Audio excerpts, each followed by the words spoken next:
Hello friends, आज हम लोग जो टॉपिक देखने वाले हैं उसका नाम है वेरिएशन इन डिमांड और चेंज इन डिमांड। वेरिएशन और चेंज इन डिमांड का मतलब होता है कि डिमांड कर्व जो है उसमें कुछ तो भी बदलाव आ जाता है या फिर ऊपर नीचे उसी डिमांड कर्व पे कुछ चेंजेस आते हैं, उसे हम लोग कहते हैं वेरिएशन और चेंज इन डिमांड। ये टॉपिक करने से पहले हम देख लेते हैं कि कौन कौन से फैक्टर्स है जो अफेक्ट करते हैं डिमांड को। तो फैक्टर्स अफेक्टिंग डिमांड अगर हम ले लें तो हमने अपनी पिछली वीडियो में दिखाया था, आपको बताया था various factors which affect demand, उसकी लिस्ट भी दी थी, एक्सप्लेनेशन भी दिया था।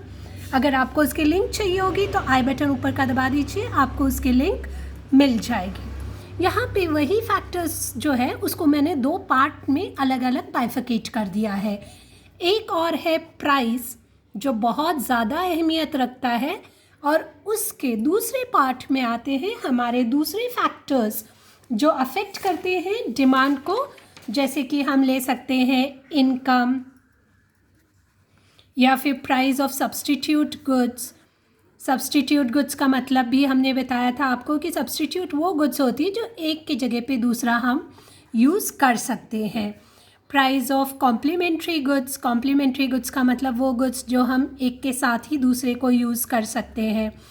तो ये सारी जो चीज़ें हैं, या फिर बाकी के जैसे पॉपुलेशन है, बाकी मैं पूरा नहीं लिख के बता रही हूँ, तो ये बाकी के जो फैक्टर्स ऑफ अफेक्टिंग डिमांड है उसको हम लोग दूसरे ग्रुप में डाल देते हैं। ये डालने का कारण हम आपको आगे चल के बताएंगे। इसका मतलब जो भी फैक्टर्स अफेक्टिंग डिमांड है उसको दो कैटेगरीज में डाल दिया, एक और प्राइस आता है और दूसरी ओर बाकी के बचे हुए सारे आते हैं। We can say this is one against rest. अभी हमारा जो फर्स्ट चार्ट हम बताने की कोशिश कर रहे हैं ये है हमारा, यहाँ पे देखिए प्राइस इधर लिखा हुआ है, क्वांटिटी डिमांडेड इधर लिखा हुआ है, और इधर प्राइस है और उसी के साथ क्वांटिटी डिमांडेड। प्राइस ये वेरिएबल हमेशा OY एक्सिस पे रहता है और क्वांटिटी डिमांडेड OX एक्सिस पे, दोनों जगह पे मैंने सेम बताया हुआ है। ये जो डिमांड कर्व है ये इसे ओरिजिनल डिमांड कर्व कहा जाता है, और यहाँ पे हमने एक ही वेरिएबल लिया है विच इज़ प्राइस। इसका मतलब क्या होता है कि डिमांड कर्व जो है वो क्या कर रहा है, अपनी ओर से राइट की ओर शिफ्ट हो रहा है। देखिए यहाँ पे एक और नया डिमांड कर्व बन गया है। ओके, देखिए ये ओरिजिनल डिमांड कर्व जो है वो हमने थोड़ा बोल्ड बनाया हुआ है, ज़्यादा डार्क बनाया हुआ है, और जो नया है उसको हमने डॉटेड लाइन से डिक्लेयर किया हुआ है। Demand curve but obvious DD से डिफाइन किया जाता है, और जो नया बना हुआ है वो D1 से किया हुआ है। यहाँ पे जो मूवमेंट है ऑफ द डिमांड कर्व ये टुवर्ड्स द राइट है, लेकिन यहाँ पे याद देखिए प्राइस जो है वो कांस्टेंट रखी गई है। तो फिर ये डिमांड कर्व क्यों हिला? Because of the change in other factors. Other factors के कारण ये जो डिमांड कर्व है ये राइट की ओर खिसक गया। लेकिन ये जो फैक्टर्स है उसमें कौन सा चेंज हुआ होगा? तो ये फेवरेबल चेंज हो गया है। Favourable changes in other of factors of production has made the demand curve shift towards the right. इसे कहा जाता है इंक्रीज इन डिमांड। अब क्वांटिटी डिमांडेड देख लीजिए, अगर हम ओरिजिनल डिमांड कर्व देखते हैं, ये ओरिजिनल डिमांड कर्व है, तो P के ऊपर क्वांटिटी डिमांडेड वो जो हमारा Q था, लेकिन उसी प्राइस के ऊपर हमारा जो क्वांटिटी डिमांडेड का नया कर्व बन रहा है वो बन रहा है D1 पे। क्वांटिटी डिमांडेड O से Q1, मतलब Q और Q1 के बीच में जो फ़र्क आ गया है उसका मतलब क्या हो गया है, इसे हम लोग कहेंगे कि जो क्वांटिटी डिमांडेड है वो क्या हो गया है, इंक्रीज हो गई है। तो इंक्रीज किससे होता है? Because of other factors, price remaining constant. ये एक पॉइंट हो गया।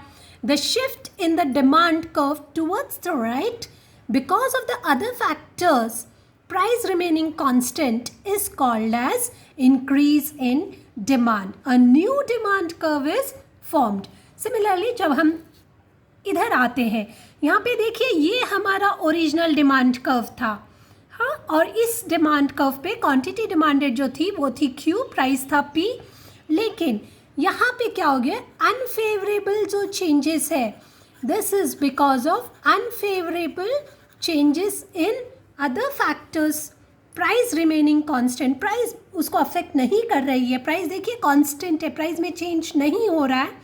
ये जो कुछ भी फ़र्क हो रहा है, डिमांड कर्व जो है वो कौन सी तरफ खिसक रहा है, it moves towards the left. This is called as decrease in demand curve. Decrease का मतलब होता है कम होना। ये क्यों कम हो रहा है, बिकॉज ये फैक्टर्स जो है उसको कम कर रहे हैं। देखिए quantity, original quantity demanded Q पे था, नया क्वांटिटी डिमांडेड Q1 पे आ गया। ये देखिए ओरिजिन की ओर खिसक रहा है, मतलब ये कम हो रहा है। तो क्वांटिटी डिमांडेड जब कम हो जाती है because of other factors, price remaining constant is called as decrease in demand curve. नया डिमांड कर्व बन रहा है। देखिए ये पहले वाला था, अब ये नया है, नया अंदर की ओर बना हुआ है। जबकि जब हम लोग इंक्रीज की बात करते हैं तो डिमांड कर्व जो है वो बाहर की ओर गया है, it moves away from the origin. Okay, यहाँ पे तो हमने देख लिया सारा कमाल जो था वो अदर फैक्टर्स का था, प्राइस सिर्फ देखते रह गया। लेकिन अब क्या होगा कि प्राइस के कारण चेंज होगा और ये सारे जो है ये कांस्टेंट हो जाएंगे। उसे हम लोग कहते हैं एक्सपेंशन और कॉन्ट्रैक्शन इन डिमांड। कर्व देख लीजिए, कर्व्स मतलब ये जो ग्राफ्स बनाए हुए हैं ये इंपॉर्टेंट है, इसका एक्सप्लेनेशन आपको समझ में आना चाहिए। यहाँ पे भी प्राइस इधर लिखी हुई है, क्वांटिटी डिमांडेड हमने यहाँ पे लिखा हुआ है। हर एक ग्राफ में याद रखिए क्वांटिटी डिमांडेड जो है वो OX एक्सिस पे ही रहेंगी और प्राइस जो है वो OY एक्सिस पे रहता है। हमारा जो ओरिजिनल क्वांटिटी डिमांडेड था वो था OQ at the price of OP। Okay, तो OP का जो प्राइस था उस पर क्वांटिटी डिमांडेड था OQ। लेकिन जैसे ही प्राइस कम हो गई तो क्वांटिटी डिमांडेड क्या होगा, प्राइस का और डिमांड का रिलेशन क्या है, तो वो इन्वर्स रिलेशन है। हमने हमारे प्रीवियस लेक्चर्स में, प्रीवियस वीडियोस में आपको ये बताया हुआ था कि प्राइस और डिमांड का रिलेशन क्या है। आई बटन पे क्लिक कीजिए, आपको लिंक ऊपर मिल जाएगी, आप उस पर जाके देख लेना प्राइस और क्वांटिटी का क्या रिलेशन है। तो ये प्राइस और क्वांटिटी डिमांडेड जो है, जैसे ही प्राइस नीचे हो गई क्वांटिटी डिमांडेड बढ़ जाएगी। कीमत कम होने के कारण कस्टमर्स ज़्यादा डिमांड करेंगे। तो ये देखिए पहले क्या था, हम एक एग्जांपल ले लेते। अगर प्राइस 25 रुपये पे थी तो क्वांटिटी डिमांडेड सपोज 20 था। लेकिन अगर प्राइस जो है वो घट गई है, हम एग्जांपल ले लेते हैं, प्राइस 10 रुपये पे आ गई तो quantity demanded has increase to 30। This is just an imaginary example. Price कम हो गई तो क्वांटिटी डिमांडेड बढ़ जाती है। अब ये जो बढ़त हो रही है क्वांटिटी डिमांडेड की, ये क्यों हो रही है, क्योंकि प्राइस जो है वो घट गई है। इसे कहा जाता है, देखिए ये मूवमेंट जो A से B की ओर हो रहा है, इस मूवमेंट को हम लोग कहेंगे expansion in demand. Expansion in demand, this is because of price, other factors remaining constant. ये अभी कुछ नहीं कर सकते। जो कुछ भी इफेक्ट हो रहा है डिमांड कर्व के ऊपर, ऊपर नीचे जो भी मूवमेंट डिमांड कर्व की होगी वो सिर्फ प्राइस के कारण होगी। यहाँ पे कौन सी मूवमेंट हो रही है, तो demand curve moves downward. We can say that the movement is along the demand curve. Demand कोई नया कर्व नहीं बन रहा है, देखिए एक ही सिंगल कर्व है। जबकि हमने ऊपर देखा था तो वहाँ पे 2 कर्व्स बन रहे थे, एक नया कर्व भी बन रहा था। यहाँ पे कोई भी नया कर्व नहीं बन रहा है, movement is along with the curve. Similarly if you see this particular graph, यहाँ पे क्या हो रहा है, प्राइस जो है वो पहले P पे थी, लेकिन अभी प्राइस क्या हो रही है, P1 पे चले गई। मतलब प्राइस क्या हो गई है, प्राइस बढ़ गई है। आप बताओ, आप प्राइस बढ़ रही है तो क्वांटिटी डिमांडेड क्या होगी, बट ऑब्वियस क्वांटिटी डिमांडेड कम हो जाएगी, बराबर। क्योंकि जैसे प्राइस बढ़ेगी हम क्वांटिटी डिमांड जो है वो कम कर देंगे। यहाँ पे क्या हो रहा है, अगर हम ये ओरिजिनल पॉइंट ले ले A करके, P के ऊपर क्वांटिटी डिमांडेड Q था तो A पॉइंट ले ले, तो इसकी जो मूवमेंट है वो upward movement of the upward shift, don't use the word movement, it is upward shift और मूवमेंट अलोंग द कर्व। तो A से B की ओर जो मूवमेंट हो रही है on the curve is called as contraction. Contraction का मतलब होता है कम होना। अगर आप एक रबर बैंड की बात करते हैं तो रबर बैंड जैसे ही आप उसको स्ट्रेच करते हैं तो वो क्या हो जाता है, बढ़ जाता है। We call it as expansion. लेकिन वे जैसे ही आप वो रबर बैंड छोड़ देते हैं तो वो पास आ जाता है, उसे कहा जाता है कॉन्ट्रैक्शन। कॉन्ट्रैक्शन का मतलब होता है कम होना, ठीक है। तो ये क्यों कम हो रहा है, this is only because of price. देखिए यहाँ पे P से P1 हो गई, प्राइस बढ़ गई तो क्वांटिटी डिमांडेड जो है वो कम हो गई। So the movement along the curve, upward movement along the demand curve is called as contraction. The downward movement along the demand curve is called as expansion. ठीक है, अगर मैं चारों को एक साथ लेके आती हूँ तो यहाँ पे देखिए, the shift is because of other factors. The shift is because of price. The shift is because of price.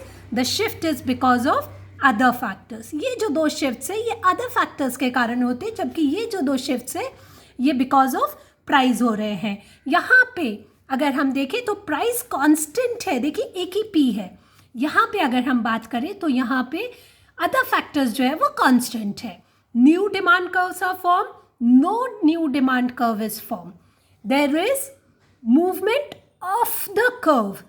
Curve जो है वो मूव कर रहा है. There is no movement of the curve, there is movement along the curve. Along the curve मतलब movement जो है वो डिमांड के कर्व के ऊपर ही हो रही है, कोई नया कर्व नहीं बन रहा है.